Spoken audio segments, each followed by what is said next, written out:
The road narrowed as the daylight faded, hedgerows closing in on both sides like walls.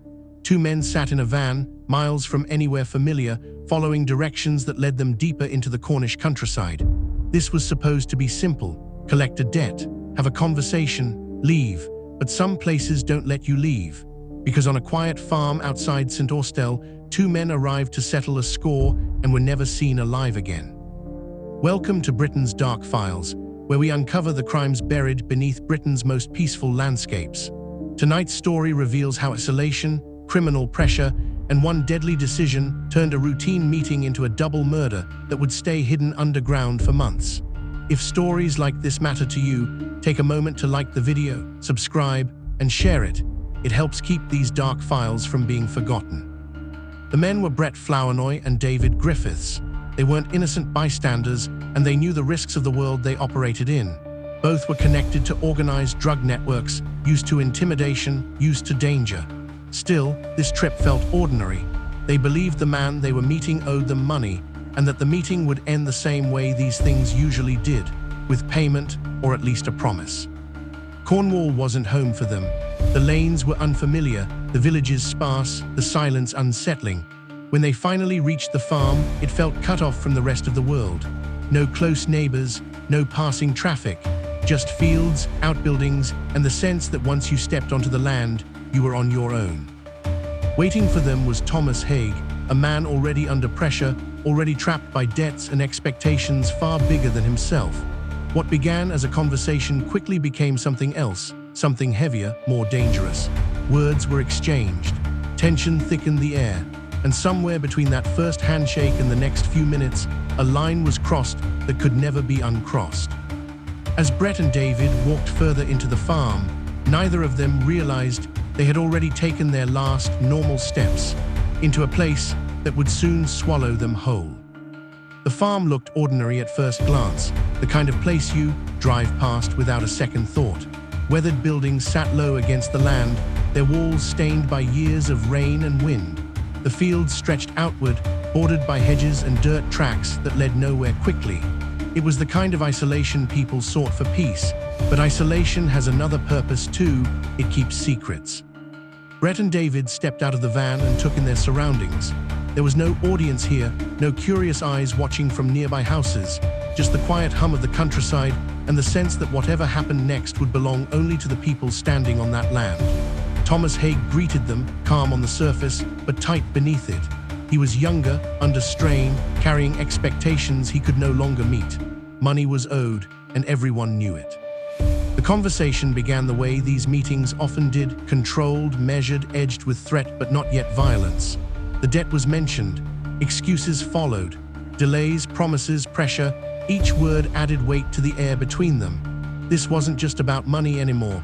It was about control, about fear, about who was cornered and who still believed they had the upper hand. Haigh had been pushed too far, pulled in too many directions by a criminal world that offered no mercy for failure. The farm, so quiet and removed, became the perfect place for desperation to turn deadly. Voices rose. The balance shifted. In places like this, there's no one to interrupt, no sudden knock, no reason to stop. What happened next unfolded quickly, but its consequences would last forever. Decisions made in seconds sealed fates that couldn't be reversed. When the violence came, it was final and unforgiving, cutting through the countryside silence and replacing it with something far heavier. When it was over, the farm stood still once more. The wind moved through the hedges. The buildings remained unmoved. But two lives had ended there, and the land had become something else entirely, not just a farm, but a grave waiting to be concealed. Silence followed, thick and unnatural, broken only by the sounds of the farm returning to itself. In that moment, shock gave way to panic. What had been done could not be undone, but it could still be hidden. On isolated land like this, distance became an ally. There was time to think, time to plan, and most importantly, time to erase. The bodies were moved with grim purpose. A van became more than a vehicle. It became a container for a problem that needed to disappear. Fuel was poured. Flames climbed quickly, swallowing metal, rubber, and anything that might one day speak. Fire has a way of convincing people that it cleanses, that it ends things. But fire only changes the shape of evidence. It doesn't remove the truth. When the flames died down, the remains were not left behind. A trench was dug deep into the Cornish soil, far from roads and prying eyes. The van was lowered, covered, and buried beneath layers of earth. The farm looked the same again. To anyone passing by, nothing was out of place. Life above ground continued as normal, while beneath it, a secret settled in to wait. Days turned into weeks. Brett and David didn't return home. Phones rang unanswered. Messages went unread. In their world, disappearances weren't unheard of, but this one lingered. Whispers spread. Families grew uneasy. Somewhere, people knew something had gone wrong. They just didn't know where to look. Midway through this silence, it's worth pausing. Stories like this don't come to light on their own. If you're finding this case gripping, take a moment to like the video and share it. Because the more eyes on these stories, the harder it becomes for crimes like this to stay buried. Back at the farm, routines resumed. Animals were tended, gates were closed. The land kept its secret well, but secrets like these have weight, and eventually they begin to press upward, demanding to be found. For months, the disappearance lingered without answers. Brett Flournoy and David Griffiths had slipped out of sight, and at first, their absence raised little alarm beyond quiet concern. In the world they moved through, people sometimes vanished by choice, but as time passed, the silence grew louder. No contact, no sightings, no trace. Eventually, that silence reached the ears of the police. What followed was slow and methodical. Officers began piecing together the last known movements of the two men, retracing phone records, journeys, and connections. Again and again, the trail pointed back to Cornwall, back to that remote farm. On the surface, it looked unremarkable, but suspicion has a way of clinging to places where answers refuse to appear. When investigators returned to the land, they looked closer than anyone had before. The soil told a story that words had not. Excavation equipment arrived, cutting into ground that had been deliberately disturbed. And there, beneath layers of earth, the truth finally emerged. A buried van, burnt remains, proof that the men had never left the farm alive. The discovery sent shockwaves through the case.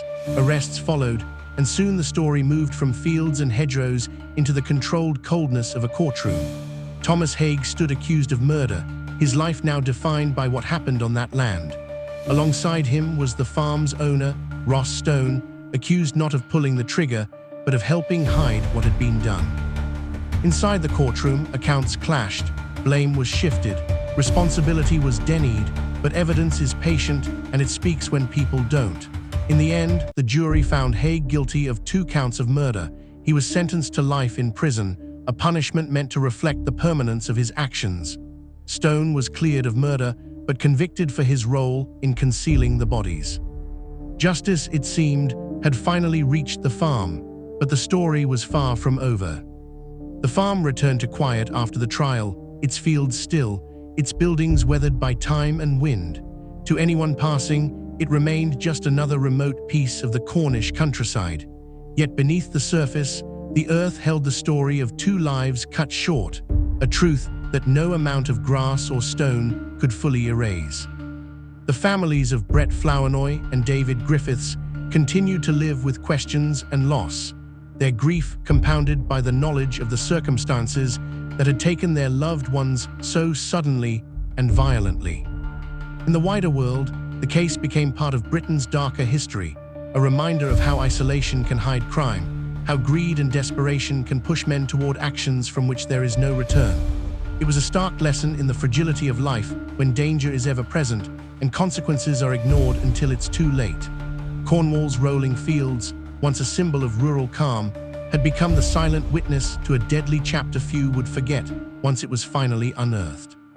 Stories like this endure because of people who remember, who seek justice, and who tell them again and again.